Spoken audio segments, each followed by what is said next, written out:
وعلیکم السلام ورحمۃ اللہ وبرکاتہ۔ الحمد للہ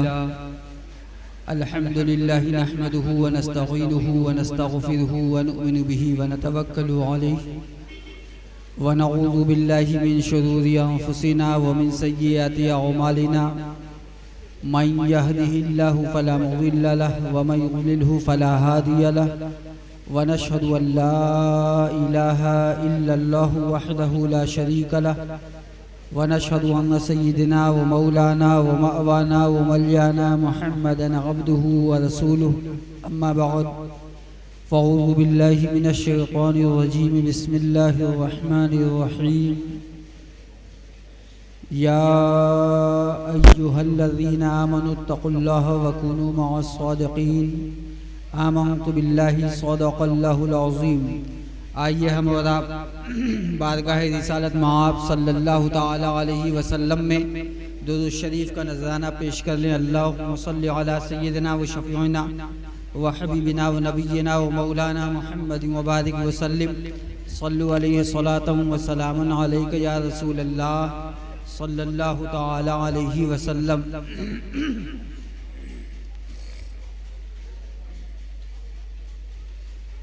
پلکن پہ اسون کے موتی نینا نیر بہاوت ہے،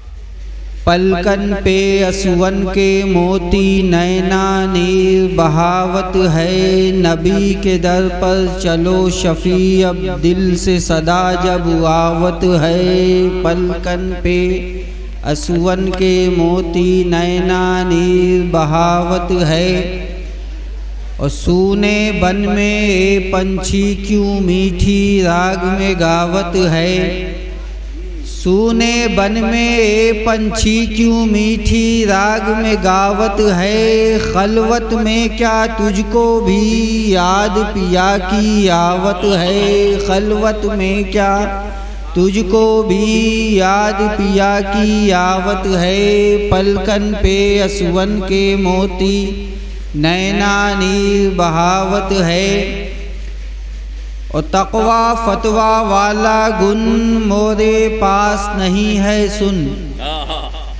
تقوی فتویٰ والا گن مورے پاس نہیں ہے سن، ان کر کھانا ان کر گانا آئی ہے گن بس آوت ہے، ان کر کھانا آئی ہے گن بس آوت ہے، پلکن پہ اسون کے موتی نینا نیر بہاوت ہے،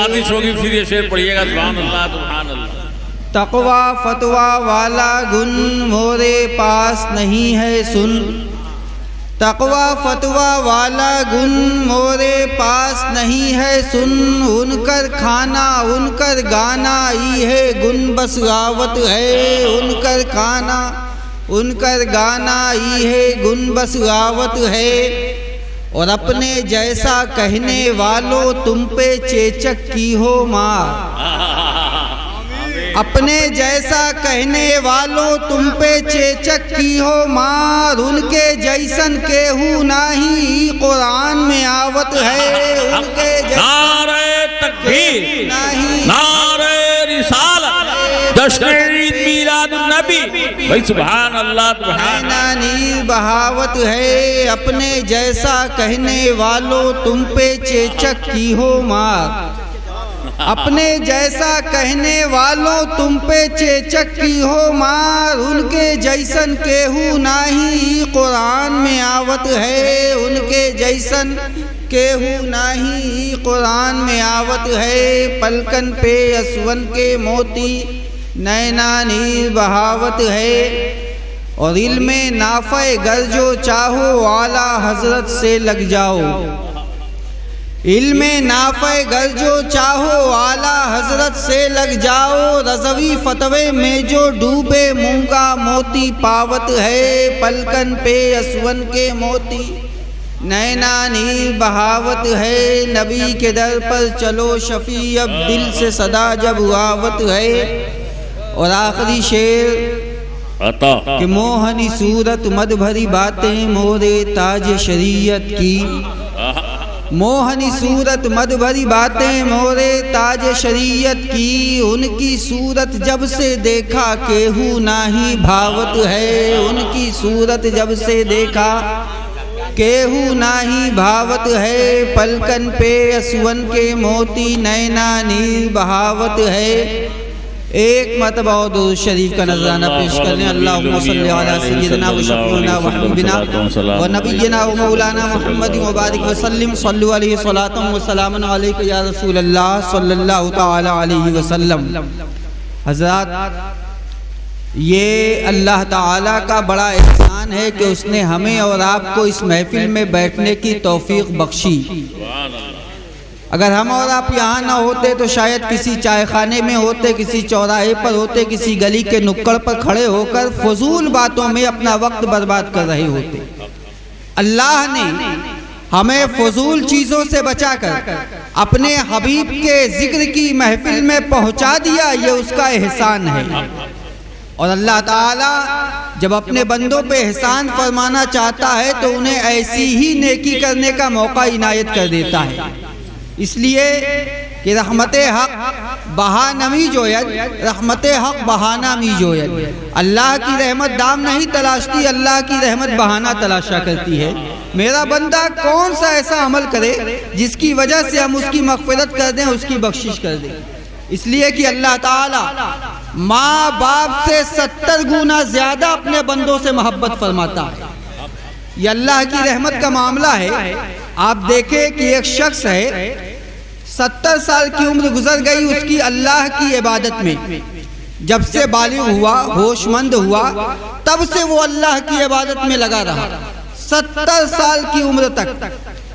تو 70 سال کے بعد یہ خیال پیدا ہوا چلو بستی کی طرف چلا جائے، لوگوں سے ملا جلا جائے۔ جیسے ہی انہوں نے 70 سال کے بعد اپنے حجرے کے باہر، اپنی جھوپڑی کے باہر قدم نکالا تو وہ دشمن جو بہت دن سے طاق میں بیٹھا ہوا تھا کہ کبھی تو تم اپنا کوت توڑ کر کے باہر آؤ گے، کبھی تو تم اپنا حصار توڑ کے باہر آؤ گے، کبھی تو تم ذکر الہی کے اس مقام سے باہر آؤ گے، تب ہم تمہیں بتلائیں گے۔ اس دشمن کا نام ابلیس تھا، اسے شیطان کہا جاتا تھا۔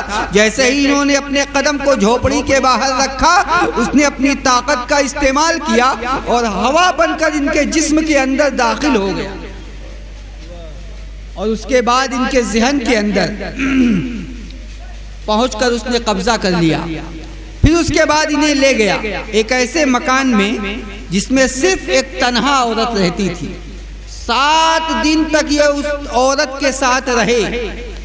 8ویں دن چونکہ ایک عابد کا دل تھا، ایک زاہد کا دل تھا، ایک اللہ سے محبت کرنے والے کا دل تھا، دل کے اندر جب اپنے گناہوں کا ایک شکل پیدا ہوئی اور اس شکل کے بعد جب خوف الہی نے ان کو اپنے گھیرے میں لیا ہے تو اب وہیں پر ان کی آنکھوں میں آنسوؤں کے قطرے چمکنے لگے ہیں۔ چیختے ہوئے اس عورت کے مکان سے باہر نکلے اور رو رو کے کہنے لگے، مولا ہم نے اپنی زندگی کو تباہ و برباد کر لیا، ہم نے اپنی زندگی کو برباد کر ڈالا، مولا ہمیں معاف فرما دے۔ روتے جاتے ہیں، بلکتے جاتے ہیں، لیکن کوئی ایسا احساس دکھائی نہ دیتا تھا کہ ان کا وہ 7 دن کا گناہ معاف ہو جاتا۔ تو کہنے لگے، مولا ایسے نہ صحیح، اب میں ایسے معافی مانگوں گا کہ جتنے قدم چل کر کے میں اپنی جھوپڑی سے اس عورت کے مکان تک آیا تھا، اب اتنے ہی قدم چل کر میں اپنی جھوپڑی تک جاؤں گا مولا تعالی، اور وہ قدم جو جانے والا ہوگا وہ کوئی آنے والے قدم کی طرح نہ ہوگا، بلکہ ہر قدم پر میں اپنے رب کو راضی کرنے کے لیے 2 رکعت نفل نماز پڑھوں گا اور 1000 مرتبہ استغفار پڑھوں گا۔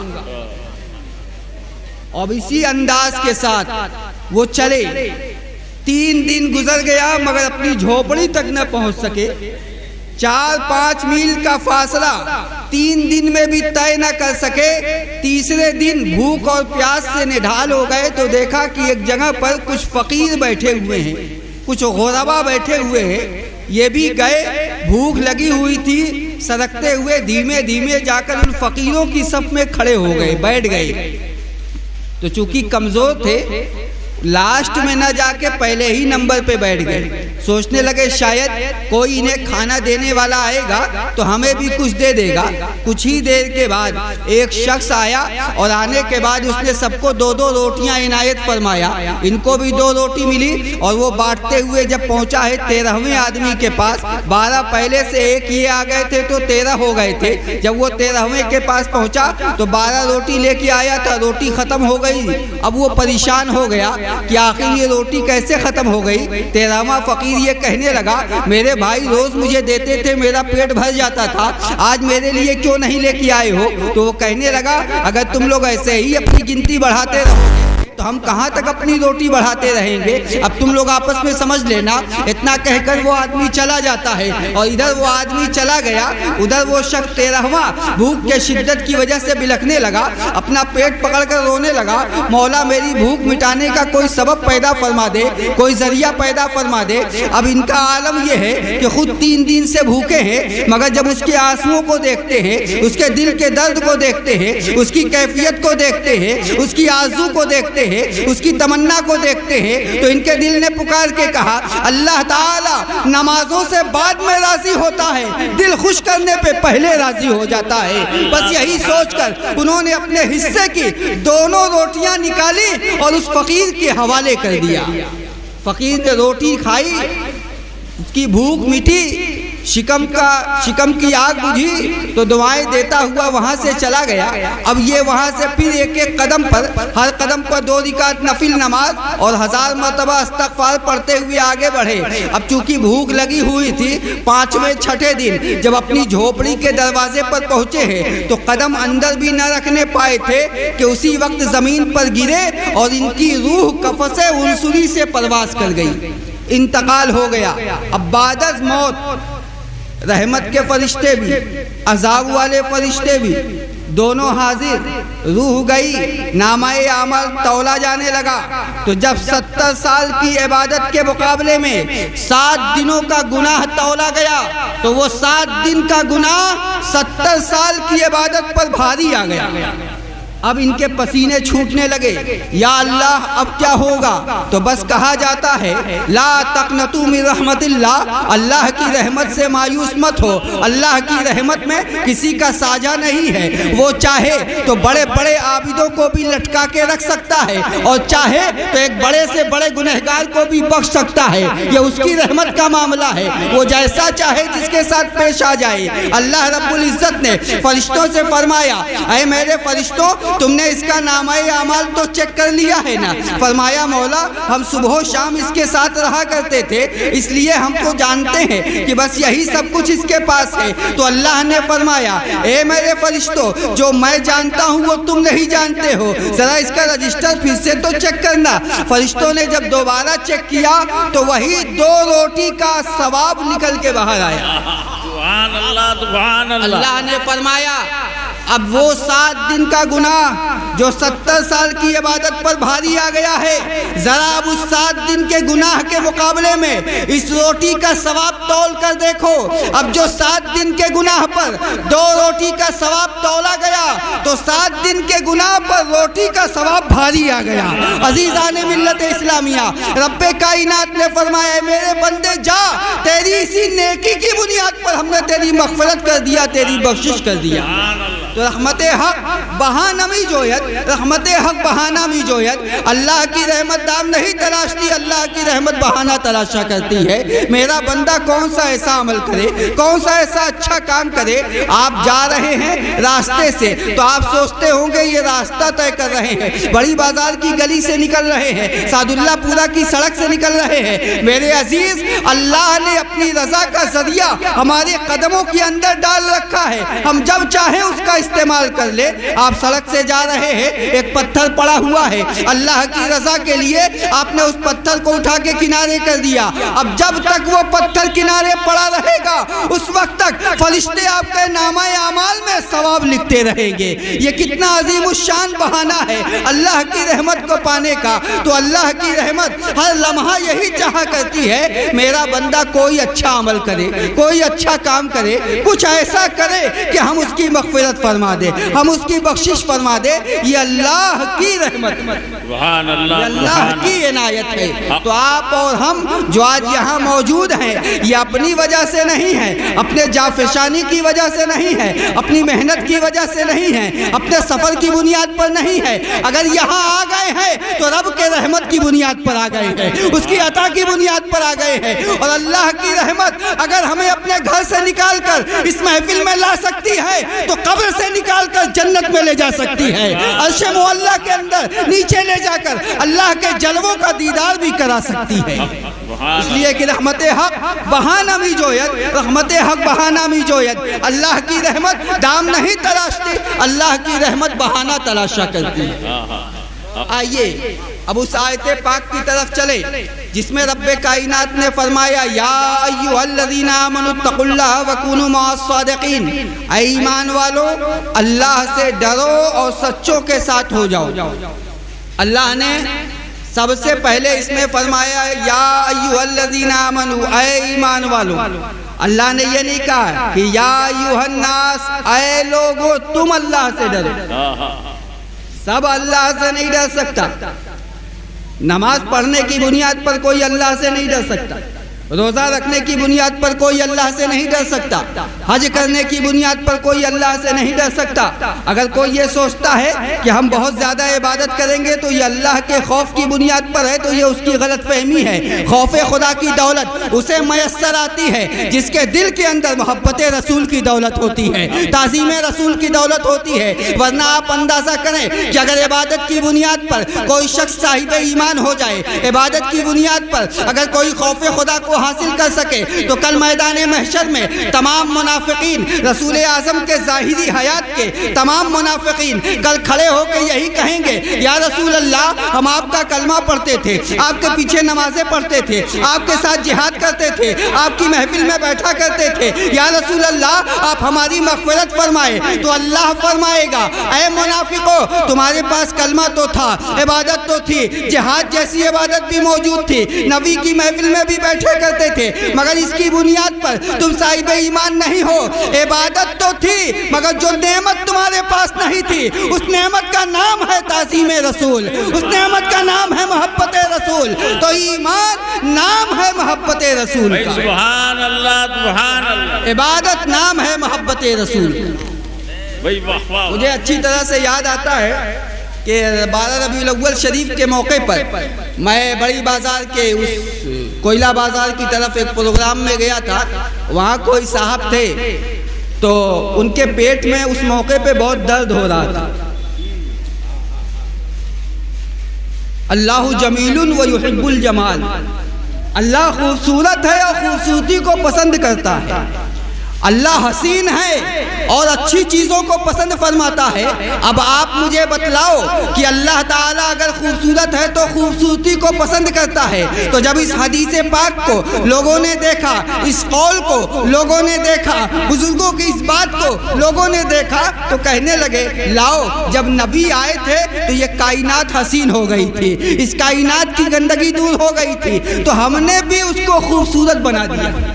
اب کچھ لوگوں کے پیٹ میں درد ہوا اس موقع پہ، تو میں پہنچا تو ایک صاحب کہنے لگے حضرت یہاں تو ایک صاحب یہ کہہ رہے ہیں کہ آپ لوگ اتنا سجاتے ہیں، اتنا سنوارتے ہیں، اتنا یا رسول اللہ کا نعرہ لگاتے ہیں، اتنا جلوس نکالتے ہیں، معلوم ہوتا ہے کہ جیسے آپ لوگ رسول اللہ کی پوجا کرتے ہیں۔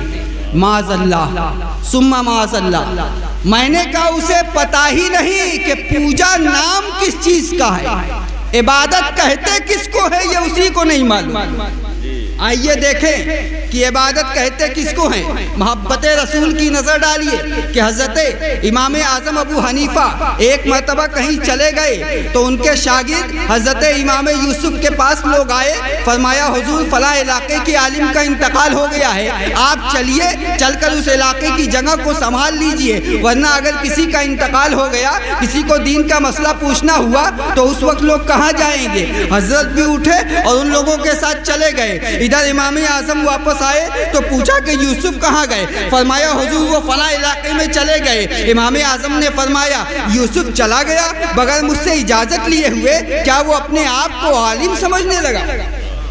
جاؤ جا کر یوسف سے ایک مسئلہ پوچھو کہ نعرہ تکبیر، نعرہ رسالت، نبیر قطب بنارس، حضور پیارے میاں قبلہ، صدر جلسہ، نعرہ تکبیر، نعرہ رسالت۔ فرمایا کہ جا کر جا پوچھو اس سے کہ نماز فرض سے شروع ہوتی ہے کہ سنت سے؟ وہ آدمی گیا، جا کے اس نے سوال کیا بتلائیے تو نماز فرض سے شروع ہوتی ہے کہ سنت سے؟ امام یوسف نے فرمایا کہ نماز فرض سے شروع ہوتی ہے۔ تو اس آدمی نے کہا نہیں، کہا فرض سے شروع ہوتی ہے، کہا نہیں۔ جب دوبارہ آپ نے فرمایا کہ فرض سے شروع ہوتی ہے، اس نے کہا نہیں۔ تو امام یوسف نے پوچھا آخر تم کو بھیجا کس نے ہے؟ تم خود تو آئے ہوئے لگتے نہیں ہو۔ کہا آپ کے استاد حضرت امام یوسف نے بھیجا ہے، بس امام اعظم نے بھیجا ہے، بس اتنا سننا تھا۔ وہاں سے پیدل بھاگتے ہوئے دوڑتے ہوئے پاپ پیادہ حضرت امام اعظم کی بارگاہ میں آتے ہیں اور کہتے ہیں سیدی ہمیں معاف کر دیا جائے، دراصل میں اس لیے چلا گیا تھا کہ اگر کسی مسلمان کا انتقال ہو جاتا تو اس کے جنازے کی نماز کون پڑھاتا؟ امام اعظم نے فرمایا تم اجازت لے کے جاتے، جانے کے لیے کسی نے منع نہیں کیا ہے۔ یوسف تمہیں کیا پتا ہے کہ جب کوئی اپنے استاد کی تعظیم کرتا ہے تو اللہ اس تعظیم کی وجہ سے جاہل کو بھی عالم بنا دیا کرتا ہے، ایک بے وقت کو بھی عزت والا بنا دیا کرتا ہے۔ امام اعظم نے فرمایا اے یوسف تم کو مسئلے کا جواب چاہیے؟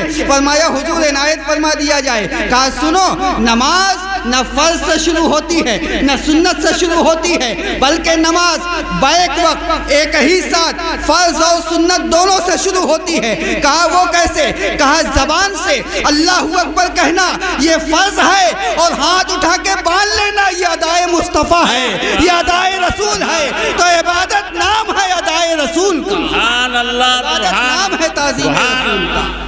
ان کے پاس عقل ہی نہیں ہے کہ وہ سمجھ سکے کہ عبادت کس کو کہتے ہیں۔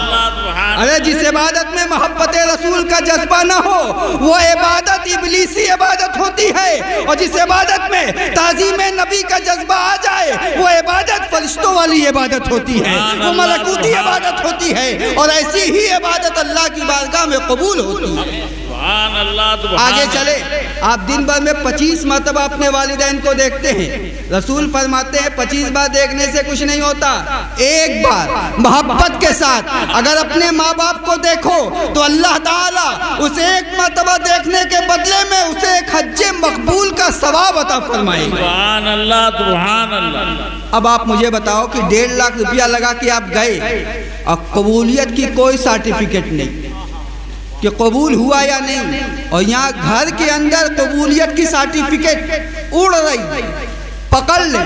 ہم بمبئی میں جاتے ہیں کہ وہاں نوٹ پیڑ پہ پھل رہا ہے، پکڑ لیں گے، اور جبکہ وہاں ہوتا نہیں، اور یہاں گھر کے اندر جنت کی سرٹیفکیٹ اڑ رہی ہے، ہم پکڑنا نہیں چاہتے، موجود ہے ہم لینا نہیں چاہتے۔ لیکن یہی ٹھہر کے سوچئے کہ جب ماں باپ سے محبت کرنا یہ اللہ کی عبادت ہے تو رسول سے محبت کرنا کتنی بڑی عبادت ہوگی، رسول کی تعظیم کرنا کتنی بڑی عبادت ہوگی۔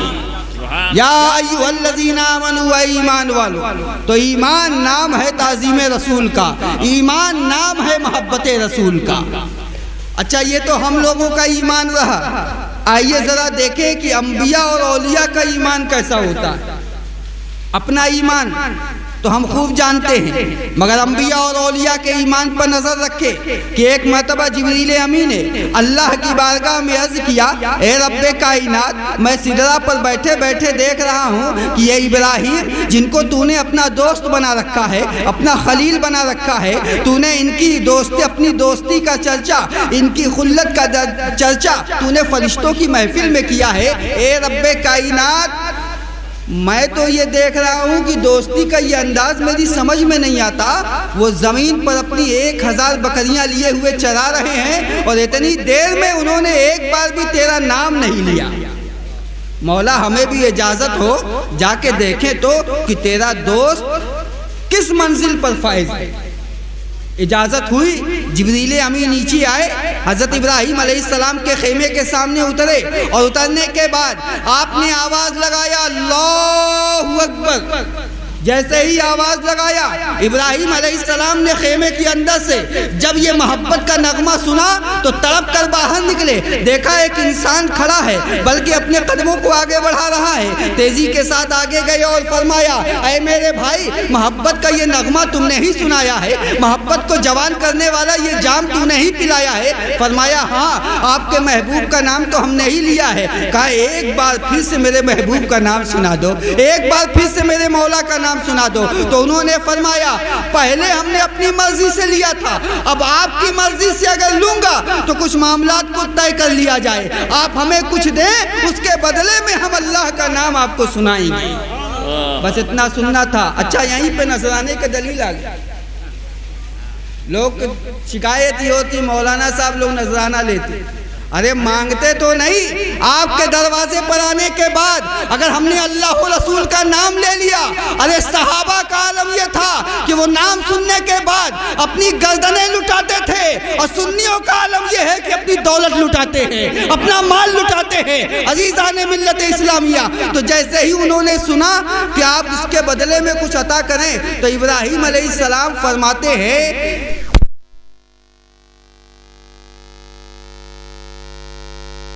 نذرانہ پیش کر لیں. اللہم صلی علی سیدنا و شفیعنا و حبیبنا و نبینا و مولانا محمد مبارک وسلم. صلو علیہ صلاۃ و سلام علیک یا رسول اللہ صلی اللہ تعالی علیہ وسلم.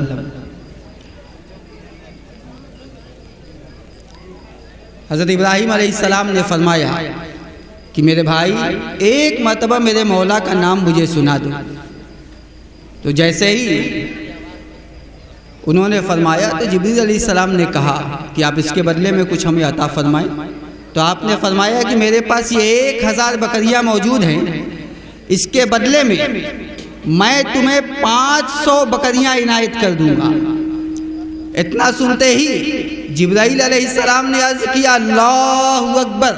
جیسے ہی یہ صدا بلند ہوئی حضرت ابراہیم علیہ السلام ہوش اور محبت میں وارفتہ ہو کر آپ زمین پر آ جاتے ہیں. کچھ دیر کے بعد جب آپ کی کیفیت بحال ہوتی ہے تو فرماتے ہیں میرے بھائی یہ 500 بکریاں لے جاؤ اور ایک مرتبہ پھر سے میرے مولا کا نام سنا دو. تو جبریل علیہ السلام کہتے 500 بکریاں دے دیا آپ نے, اب کیا دیں گے؟ فرمایا جو 500 بچی ہوئی ہے یہ بھی دے دیں گے. دوبارہ انہوں نے اپنی آواز بلند کی اللہ اکبر. جیسے ہی آواز بلند ہوتی ہے ابراہیم علیہ السلام پھر محبت میں گم ہو جاتے ہیں, اپنے مولا کی محبت میں گم ہو کر جیسے ہی زمین پر آتے ہیں اور کچھ دیر کے بعد آپ کو ہوش آتا ہے, افاقہ ہوتا ہے, پھر آپ وہ 500 بکریاں اٹھا کے دے دیتے ہیں. پھر کہتے ہیں اے میرے بھائی ایک مرتبہ پھر سے مجھے میرے مولا کا نام سنا دو. تو کہا 1000 بکریاں تھی, آپ نے 500 پہلی بار دے دیا, پھر دے دیا, وہ تو آپ نے ہمیں دے دیا, اب کیا بچا ہے کہ آپ ہم کو دیں گے؟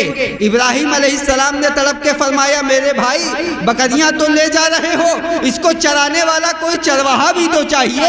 تم مجھے اپنے ساتھ چرواہا بنا کے لے چلو, میں صبح و شام تمہاری بکریاں چرایا کروں گا, تم مجھ کو میرے مولا کا نام سناتے رہنا, میرے حبیب کا نام سناتے رہنا. عزیزان ملت اسلامیہ, اسے کہا جاتا ہے انبیاء کا ایمان. سبحان اللہ سبحان اللہ. ہمارا اور آپ کا ایمان یہ ہے کہ تھوڑی سی اگر ہمیں تکلیف ہو جائے, جہاں سر میں درد ہوا کہ ہم ڈسپرین کھانے لگتے ہیں, ہم کمبی فلام کھانے لگتے ہیں, یہ ہمارا بشری تقاضا ہے, یہ ہمارے صبر کا عالم ہے. مگر ایک صحابی رسول ہیں, وہ اپنے سر کے اندر پٹی باندھے ہوئے جا رہے تھے, دوسرے صحابی رسول کی نظر پڑی, پوچھا میرے بھائی یہ پٹی کیوں باندھ رکھا ہے؟ کہا آج میرے سر میں بہت درد ہے. اتنا سنتے ہی پہلے والے صحابی رسول نے فرمایا میرے بھائی آج سر میں درد ہے تو تم نے پٹی باندھ رکھی ہے, درد کی دی، اور جب اچھے تھے تو کیا کبھی اللہ کے شکر کی پٹی بھی باندھی تھی؟ جب تم نے اللہ کے شکر کی پٹی نہیں باندھی تو تمہیں یہ حق نہیں ہے کہ تم اس کے دیے ہوئے درد پہ کوئی پٹی باندھ سکو۔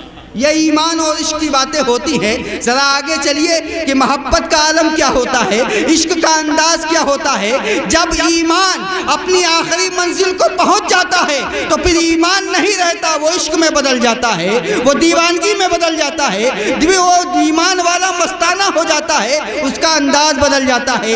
ذرا آپ دیکھیں کہ ہم اپنی تکلیف کو سہ نہیں پاتے، مگر جب ایوب علیہ السلام ہے اللہ کی محبت میں ان کی محبت جوان ہونے لگی تو رب کائنات نے فرمایا ایوب میری محبت کے میدان میں قدم رکھ رہے ہو، میری محبت کے میدان میں شہسواری کرنا چاہتے ہو تو یہ اتنا آسان نہیں ہے، ہم تمہیں آزمائیں گے، ہم تمہارا امتحان لیں گے۔ اس کے بعد تندرست ایوب کے جسم کے اندر اللہ تعالیٰ نے پورے بدن کو سڑا ڈالا اور کیڑے پڑ گئے پورے بدن کے اندر۔ ایوب علیہ السلام ان کیڑوں کو دیکھتے، تکلیف سے بے حال رہتے۔ ایک گھنٹے کی بات نہیں تھی، ایک دن کی بات نہیں تھی، ایک ہفتے کی بات نہیں تھی، ایک مہینے کی بات نہیں تھی، ایک سال کی بات نہیں تھی۔ تاریخ بتاتی ہے کہ 18 سال تک ایوب علیہ السلام اسی کنڈیشن میں تھے۔ جسم کے اندر کیڑے جب گر جاتے تو پکڑ کے پھر اٹھاتے اور اپنے زخم میں ڈال لیتے۔ اے کیڑوں تم کہاں جا رہے ہو نکل کر؟ تمہاری غذا اللہ نے میرے جسم کے اندر رکھی ہے، تم تو میرے محبوب کی عطا ہو، اور محبت یہ پسند نہیں کرتی کہ محبوب کی عطا اس سے جدا ہو جائے۔ وہ تڑپتے تھے، سسکتے تھے تکلیف میں، لیکن ایک مرتبہ بھی اللہ کی ناشکری کا کوئی لفظ زبان پر نہ آیا۔ 18 سال کا عرصہ گزر گیا۔ یہ عالم ہوتا ہے ایمان والوں کا۔ انبیاء کے ایمان کا جائزہ لے، اسی لیے کسی کہنے والے نے کہا تھا کہ کاگا مورا سب تن کھائیو، چن چن کھائیو ماس، پر دو نین نمورے کھائیو، موہ پیا دیکھن کی آس۔ گویا ایوب علیہ السلام یہ کہہ رہے تھے اے میرے جسم میں پڑنے والے کیڑوں، میرے جسم کے ہر حصے کو کھا جانا مگر میری آنکھوں کو چھوڑ دینا۔ پتہ نہیں میرے محبوب کی کب زیارت ہو جائے، کب اس کے جلووں کا دیدار ہو جائے، کب اس کا جلوہ جہاں آرا دکھائی دے۔ بس یہی سوچ کے تڑپا کرتے تھے۔ یہ عاشقوں کی زبان ہوتی ہے، اسی لیے تو اعلیٰ حضرت عظیم البرکت مجدد دین و ملت ارشاد فرماتے ہیں یا حبیبی یا رسول اللہ، پھر کے گلی گلی تباہ، ٹھوکریں سب کی کھائے کیوں، دل کو جو عقل دے خدا تیری گلی سے جائے کیوں۔ جان ہے عشق مصطفیٰ روز وضو کرے خدا، جس کو ہو درد کا مزہ نازے دوا اٹھائے کیوں۔ یہ عاشقوں کی زبان ہوتی ہے۔ ایوب علیہ السلام کو 18 سال کے بعد اللہ نے صحت دیا تو لوگوں نے پوچھا کسی چاہنے والے نے کہ آپ پہلے اچھے تھے کہ اب اچھے؟ پہلے کے حالات کیسے تھے، اب کے حالات کیسے؟ فرمایا تندرستی تو اللہ کی نعمت ہے اور اللہ کی نعمت پر اللہ کا شکر ادا کرتا ہوں، لیکن جو مزہ جو کیف اس بیماری کی عالم میں تھا وہ اس میں نہیں ہے۔ پوچھا وہ کیسے؟ کہا سنو، جب میں بیمار تھا تو صبح کو میرا محبوب مجھ سے پوچھا کرتا تھا کہ ایوب کیا حال ہے تمہارا؟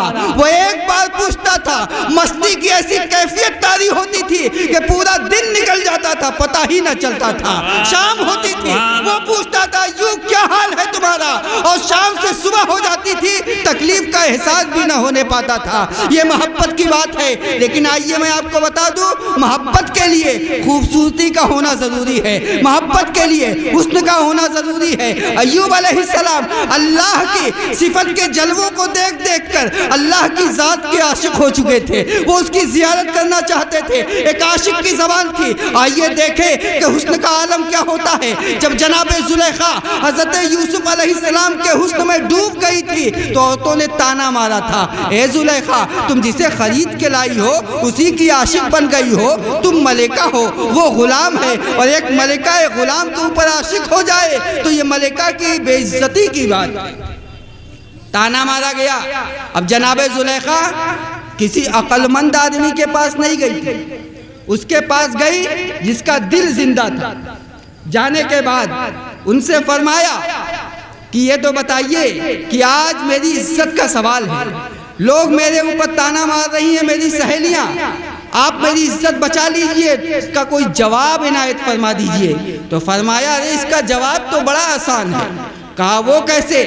کہا جس کے حسن کو دیکھ کر کے تم اس کی دیوانی ہو چکی ہو، اسی کے حسن کی زیارت ان سہیلیوں کو بھی کرا دو، ان کا منہ خود بخود بند ہو جائے گا۔ اب پہنچی جناب یوسف کے پاس، کہا سیدی میری خطاؤں کو معاف کر دیا جائے، میری عزت کو بحال کیا جائے، چل کر ایک مرتبہ میری سہیلیوں کے سامنے اپنے رخ زیبا سے اپنے رومال اور اپنے نقاب کو ہٹا دیجئے، تاکہ خوبصورتی کو دیکھ کر میری سہیلیاں کا منہ بند ہو جائے، مجھ پہ تانا دینا بند کر دیں۔ حضرت یوسف علیہ السلام پہنچے اس راستے سے، اس برآمدے سے جہاں وہ عورتیں کھڑی تھی۔ بعض روایت میں آتا ہے کہ سیب، بعض روایت میں آتا ہے کہ نیبو، بہرحال کچھ بھی تھا، سیب ہی صحیح۔ وہ سیب عورتیں لے کے چاقو لے کے کھڑی تھی، اور یہ کہا گیا تھا کہ جب وہ آ جائیں ان کے چہرے سے نقاب پلٹے تو تم لوگ اس سیب کو چاقو سے کاٹنا شروع کرنا۔ ادھر یوسف علیہ السلام پہنچے اور آپ نے اپنے حسن بے مثال کے سامنے سے جیسے ہی نقاب پلٹی، رومال ہٹایا ہے۔ رومال کا ہٹنا تھا کہ اللہ تعالیٰ کے بنائے ہوئے اس حسین و جمیل انسان کو دیکھ کر عورتوں کے ہاتھوں سے سیب چھوٹ کر زمین پر گر پڑا، چوریاں چلنے لگی، انگلیاں کٹنے لگی، مگر انہیں درد کا احساس بھی ہونے نہ پایا۔ یہ حسن کا عالم ہوتا ہے، یہ حسن کا پاور ہوتا ہے۔ اب میں یہی ٹھہر کے آپ سے پوچھتا ہوں جناب، یہ تو جناب یوسف کے حسن کا عالم تھا، جہاں مصر میں عورتوں نے اپنی انگلیاں کٹا دیا، اور ادھر محمد رسول اللہ کے حسن کا وہ عالم ہے کہ صحابہ نے اپنی گردنیں کٹا دیا ہے، حسین نے اپنا کبا لٹا دیا ہے، بلال انگاروں پہ گھسیٹے گئے ہیں، خبیب کو تیروں سے چھلنی کیا گیا ہے، اور ہر چھلنی ہونے والا پکار کے یہی کہتا تھا یا حبیبی یا رسول اللہ، ہم تو بس اتنا جانتے ہیں حسن یوسف دم عیسیٰ ید بیضا داری، آنچ خوبا ہما دارند تو تنہا داری۔ حسن یوسف پہ کٹی مصر میں انگشت زنا، سر کٹاتے ہیں تیرے نام پہ مردان عرب، یہ رسول اللہ کے حسن کا عالم۔ سبحان اللہ سبحان اللہ۔ اور یہ رسول ہی کا حسن تھا جس نے بگڑے ہوئے بدصورتوں کو حسین بنا دیا، ایسا حسین بنا دیا کہ علامہ اقبال کہنے لگے خود نہ تھے جو راہ پر اوروں کے ہادی بن گئے، کیا نظر تھی جس نے مردوں کو مسیحا کر دیا۔ عزیزان ملت اسلامیہ، یہ رسول کے حسن کا کمال تھا۔ آئیے اس آیت کریمہ کی طرف چلے۔ اللہ فرماتا اتقوا اللہ، اللہ سے ڈرو۔ ایمان والے آپ ہو گئے، اب اس کے بعد رب فرماتا ہے اتقوا اللہ، اللہ سے ڈرو۔ اور جب بندہ اللہ سے ڈرتا ہے تو سب سے پہلا کام یہ ہوتا ہے کہ اس کے اندر سے غرور نکل جاتا ہے، تکبر نکل جاتا ہے۔ ہم تو سباسدی کا الیکشن جیت جائے تو اپنی حیثیت بھول جاتے ہیں، ہماری گدی تھوڑی سی بڑی ہو جائے تو ہمارا عالم یہ ہے کہ ہم اپنے بھائیوں کو بھول جاتے ہیں، بیوی اگر خوبصورت مل جائے تو اپنے ماں باپ کو بھول جاتے ہیں۔ یہ ہمارا عالم ہے، یہ ہماری طبیعت کا عالم ہے۔ ہمیں تھوڑی سی بلندی ملتی ہے تو ہم اپنی حیثیت بھول جاتے ہیں، مگر اللہ والوں کا یہ عالم ہے، اللہ ان کو جتنا نوازتا ہے یہ اتنا ہی زیادہ عاجزی اور انکساری کا مظاہرہ کرتے ہیں۔ تاریخ کے پردے پر دیکھیں رسول اعظم نے کیسا حسین بنایا تھا لوگوں کو۔ حضرت فاروق اعظم نے ایک شخص کو، حضرت عزیر رضی اللہ تعالیٰ عنہ کو گورنر بنا کر بھیجا ایک علاقے میں۔ وہاں پہنچے اور جانے کے بعد کئی سال گزر گیا، کوئی خط نہیں آیا، کوئی خبر نہیں آئی، تو فاروق اعظم نے ایک ایلچی بھیجا ایک خبر کو لے کے جانے والا، اور جا کے کہا جا کہہ دینا عزیر سے کہ جیسے ہی خبر ملے ترنت لے کر کے میرے پاس اس خط کو خود حاضر ہو جائے۔ حضرت عزیر کے پاس وہ خط پہنچا تو آپ نے اسی وقت اپنا تخت چھوڑا، اپنا دربار چھوڑا، اور اس کے بعد اپنا سامان اٹھایا اور مدینہ پاک کی طرف چل دیے۔ اور سامان میں کیا تھا؟ ایک جھولا جس کے اندر ایک لوٹا، ایک گلاس اور ایک مصلے کے علاوہ کچھ بھی نہ تھا۔ لے کے چلے اور کئی میل کا سفر پیدل طے کرتے ہوئے کئی ہفتوں میں حضرت فاروق اعظم کی بارگاہ میں آئے۔ مدینہ پاک کی زمین ہے، دھول سی اٹے ہوئے پہنچے۔ حضرت فاروق اعظم نے دیکھا حضرت عزیر کو، فرمایا عزیر تم گورنر بنا کے بھیجے گئے تھے، کیا پیدل ہی آئے ہو؟ تو حضرت عزیر فرماتے کہ ہاں میں پیدل آیا۔ کہا رے تو کسی کوئی مسلمان اس علاقے میں نہیں تھا کیا؟ تمہارا کوئی اسلامی بھائی نہیں تھا؟ تم اس سے کوئی سواری مانگ لیتے۔ بس اتنا سننا تھا کہ حضرت عزیر نے فرمایا میں اگر سواری مانگتا تو کوئی نہ کوئی مسلمان مجھ کو عطا کر دیتا، مگر میری غیرت نے پکار کے یہ کہا کہ اگر آج اس سے میں سواری لے کے چلا جاؤں گا تو جب تک واپس نہیں آؤں گا میرا بھائی پریشان ہوتا رہے گا، وہ ہلکان ہوتا رہے گا۔ بس یہی سوچ کر ہم نے کوئی سواری نہ مانگی اور پیدل آپ کی بارگاہ میں آ گیا ہوں۔ فرمایا اتنے دنوں سے گورنر بنے رہے ہو، یہ تو بتلاؤ کہ کچھ مال غنیمت اکٹھا کیا، کچھ ٹیکس اکٹھا کیا ہے کہ نہیں؟ اتنا سنتے ہی آپ نے فرمایا آپ نے ہم کو گورنر بنا کے بھیجا تھا اور جب میں اس عہدے پر فائز ہوا تو جتنا ٹیکس آیا، جتنا مال گزاری آئی جو اس کا مستحق تھا، ہم نے اس کے اندر اس کو بانٹ دیا، تبدیل کر دیا، لوگوں میں تقسیم کر دیا۔ تو فاروق اعظم نے فرمایا اچھا تو تمہارے پاس کچھ بھی نہیں ہے؟ فرمایا نہیں۔ کہا تو پھر جاؤ اپنے گھر جاؤ۔ ان کا گھر مدینہ پاک سے کچھ دوری پر تھا اور جیسے ہی وہ وہاں سے نکلے فاروق اعظم نے ایک آدمی کو بلایا اور فرمایا سنو، عزیر کے گھر چلے جاؤ اور مہمان بن کر ان کے گھر پہ ٹک جانا اور جا کر کے معلوم کرنا کہ عزیر کے گھر کے اندر ایسا تو نہیں کہ روپے پیسے کی کوئی نشانی دکھائی دے رہی ہے، ہمارے سامنے جھوٹ بول کے تو نہیں چلے گئے۔ فاروق اعظم نے اس بات کو کیوں کہا؟ چاہتے تو حضرت عزیر کے سامنے سوال کر سکتے تھے، لیکن حضرت فاروق اعظم نے عزیر کے بارے میں جان کے بھی کہا کہ جاؤ اور پیچھے سے جاسوس بھیجا۔ ایسا کیوں کیا؟ اس لیے کہ وہ فاروق اعظم تھے، کسی کو اتنی آسانی کے ساتھ چھوڑنے والے نہیں تھے۔ ارے جب انہوں نے اپنے سگے بیٹے کو نہیں چھوڑا تو کسی اور کو کیسے چھوڑ سکتے تھے؟ یہ فاروق اعظم کی ذات تھی۔ ان کے بیٹے کے بارے میں لوگوں نے کوئی غلط فہمی ہے کہ ان کے صاحبزادے نے شراب پیا تھا۔ آپ کے صاحبزادے نے شراب نہیں پی تھی بلکہ نبیت پی لیا تھا، جس کی وجہ سے ان کو کچھ ہلکا سا نشہ ہوا اور جب فاروق اعظم کو خبر ملی تو آپ نے 15 کوڑے مارنے کی سزا دیا تھا۔ کمزوری کی وجہ سے 15 کوڑے برداشت نہ کر سکے اور آپ کا انتقال ہو جاتا ہے۔ انتقال کے بعد فاروق اعظم نے خود اپنے صاحبزادے کے جنازے کی نماز پڑھائی اور قبر کے پائتانے بیٹھے ہوئے آنسو بہا رہے تھے۔ تو صحابہ نے کہا امیر المومنین جب آپ نے سزا دیا تھا اس بھولے بھالے نوجوان کو تب اس وقت آپ کی سمجھ میں نہیں آیا، تب آپ کی آنکھوں میں آنسو نہیں آیا، اب کیوں روتے ہیں؟ فاروق اعظم نے فرمایا لوگوں جب میں نے اپنے بیٹے کو سزا دیا تھا اس وقت میں امیر المومنین تھا، اس وقت میں اپنے بیٹے کا باپ ہوں، اس لیے میں رو رہا ہوں۔ یہ ایسے فاروق اعظم تھے تو وہ جناب عزیر کو اتنی آسانی سے کیسے چھوڑ دیتے؟ فرمایا جا کے معلوم کرو۔ اب وہ نوجوان پہنچا حضرت عزیر کے گھر، جا کے ان کے گھر پر مہمان بن کر آواز دیا۔ آپ گھر سے باہر نکلے تو فرمایا ہم مہمان ہیں، پردیسی ہیں، اپنے گھر میں ٹکا لیجئے۔ آپ نے اس کو اپنے گھر میں ٹکا لیا۔ 3 دن تک وہ ان کے گھر میں رہا اور 3 دن تک صرف ایک روٹی اور سرکہ اس کو کھانے کو ملا کرتا تھا۔ 3 دن تک اس نے دیکھا گھر میں فاقہ کشی کا عالم ہے، مہمان کو کھلاتے تھے اور خود میاں بیوی بھوکے رہتے تھے۔ 3 دن کے بعد آپ نے جب دیکھا کہ اب ان کے پاس کچھ نہیں ہے تو چلنے لگے اور اپنی جیب سے تھیلی نکالی۔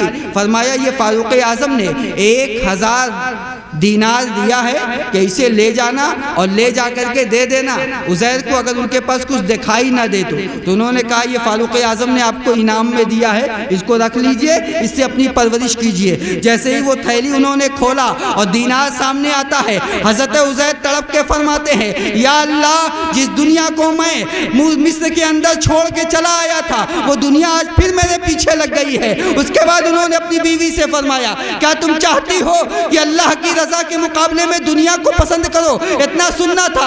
آپ کی اہلیہ نے فرمایا میرے سرتاج جس بات پہ آپ راضی ہیں اسی بات پہ آپ کی اہلیہ بھی راضی ہے۔ اتنا سننا تھا۔ آپ اس دولت کو لیتے ہیں اور لے جا کر کے باہر مکان کے باہر محلے میں جاتے ہیں اور شہیدوں کے گھروں میں پہنچ کر ان کے بال بچوں میں تقسیم کر دیتے۔ سبحان اللہ سبحان اللہ۔ اب وہ آدمی دینے کے بعد گھر میں بیٹھا ہوا تھا کہ یا اللہ یہ تو کل لے کے گئے ہیں، کچھ بچا کے آ جاتے تو ہمارا بھی بھلا ہو جاتا، لیکن جب دیکھا کہ خالی ہاتھ آ رہے ہیں تو مایوس ہو کے چلا گیا۔ فاروق اعظم نے پوچھا کیا ہوا؟ فرمایا ان کے گھر میں کچھ ایسا نہیں تھا تو ہم نے ان کو پیسہ عنایت فرما دیا۔ تو آپ نے فرمایا اچھا کیا کیا انہوں نے پیسے کا؟ رکھا؟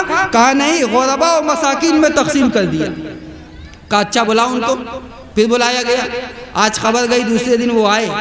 تو آنے کے بعد فاروق اعظم نے کہا کہ عزیر تم جوان ہو، تمہارے ساتھ ابھی خواہشات ہیں، تمہیں دنیا میں رہنا ہے، یہ دیکھو 40 من گیہوں میں نے تمہارے لیے رکھا ہے، یہ اناج اس کو لے جاؤ اپنے ساتھ، اپنی زندگی عیش و آرام کے ساتھ گزارو۔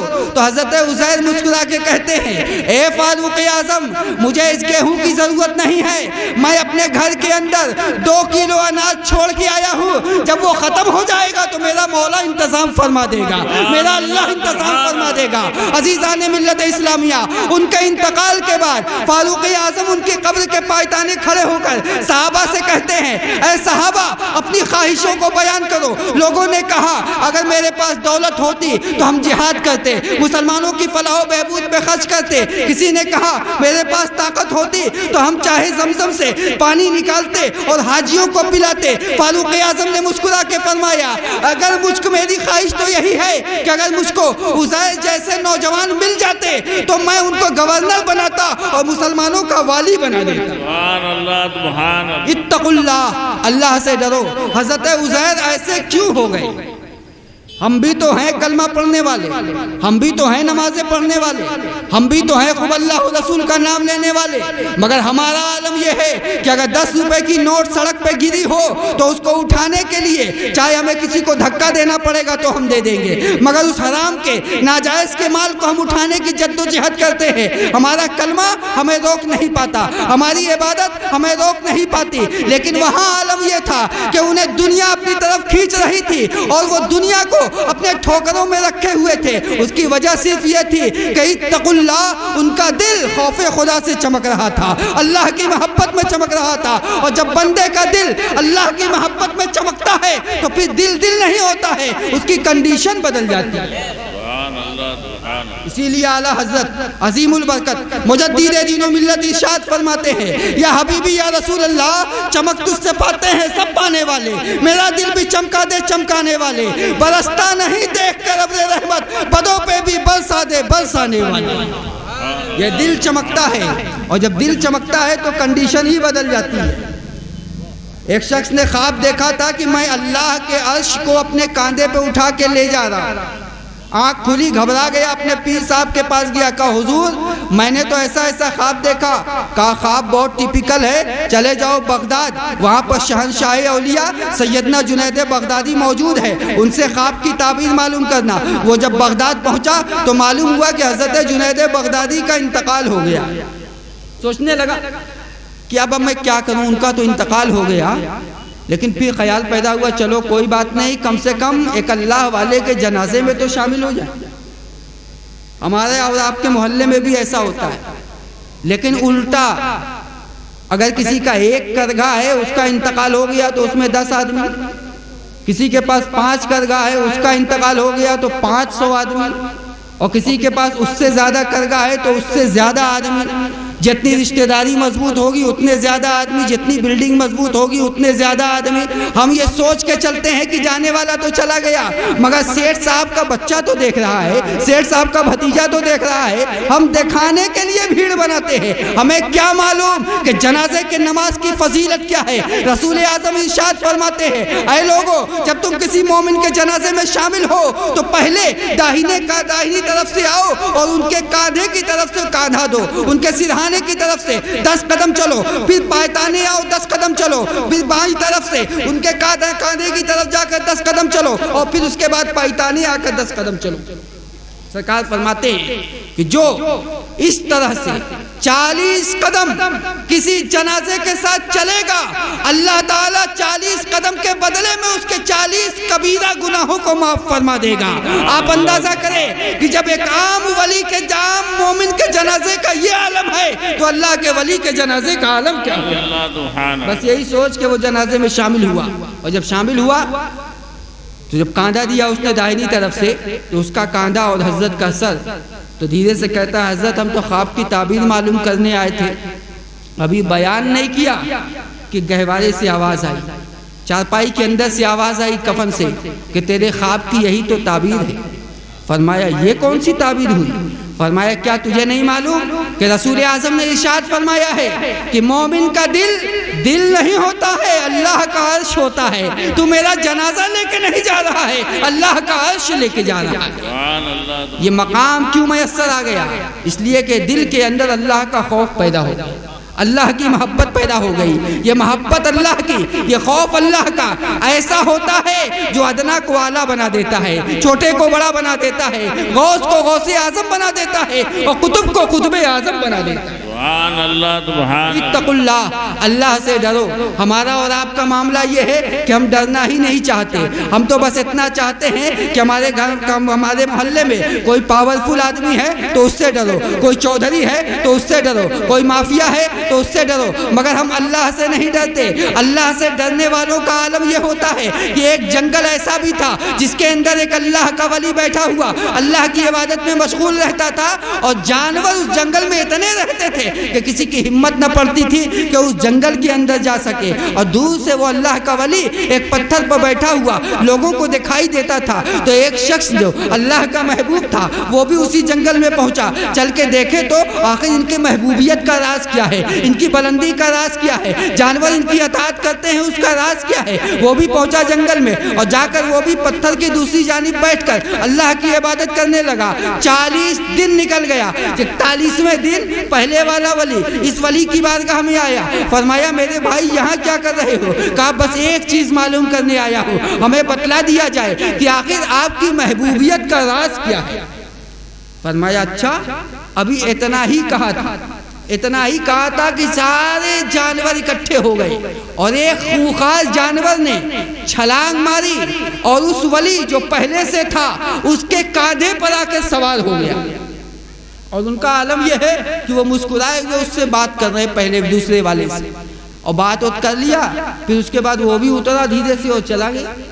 اور ادھر ان کا عالم یہ تھا کہ پسینہ چھوٹ رہا تھا، کہنے لگے حضرت وہ آپ کے کندھے پہ آ گیا، اتنا خطرناک کہ ایک پنجہ مارتا تو پوری آتڑی اور پورا گوشت باہر کر دیتا، اور آپ بے خوفی سے بیٹھے تھے۔ مسکرا کے فرمایا یہی تو تمہارے سوال کا جواب ہے، میرے دل کے اندر اللہ کا اتنا خوف ہے کہ کسی اور چیز کے خوف آنے کی جگہیں نہیں بچی ہے کہ اس کا خوف اس کے اندر آ سکے۔ یہ اللہ کا خوف ایسا ہوتا ہے جو دنیا کے اندر انسان کو بے خوف بنا دیتا ہے۔ سبحان اللہ اتقوا اللہ، اللہ سے ڈرو، اور جب بندہ اللہ سے ڈرتا ہے تو متقی ہو جاتا ہے، پرہیزگار ہو جاتا ہے، صاحب دل ہو جاتا ہے، اس کا ایمان مضبوط ہو جاتا ہے، اس کو بلندی مل جاتی ہے، اور اس کا دل اتنا چمکتا ہے کہ وہ تو خود چمکتا ہے، جو اس کے نزدیک آتا ہے وہ بھی چمکنے لگتا ہے، محلہ چمکنے لگتا ہے، بازار چمکنے لگتے ہیں، گھر بار چمکنے لگتے ہیں، علاقہ چمکنے لگتا ہے۔ آپ ہو سکتا ہے کہ کہہ سکے مولانا یہ آپ کی دلیل ہو سکتی ہے،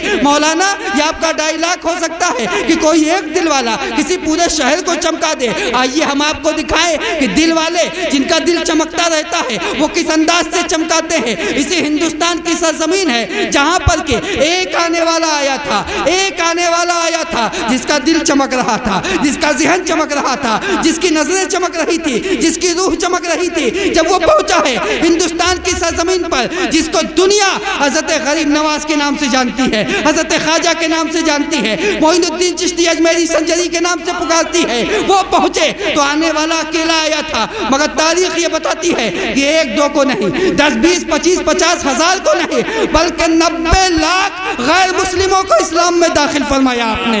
یہ مقام کہاں سے میسر آ گیا غریب نواز کو؟ اس لیے کہ ان کا دل خوف خدا سے چمک رہا تھا۔ جس کا دل اللہ کے خوف سے چمکتا ہے وہ پورے ملک کو چمکا دیا کرتا ہے۔ سبحان اللہ، یہ کہا جاتا ہے ایک عرب نے آدمی کا بول بالا کر دیا، خاک کے ذروں کو ہم دوشے سریا کر دیا، خود نتے جو راہ پر اوروں کے ہادی بن گئے، کیا نظر تھی جس نے مردوں کو مسیحا کر دیا۔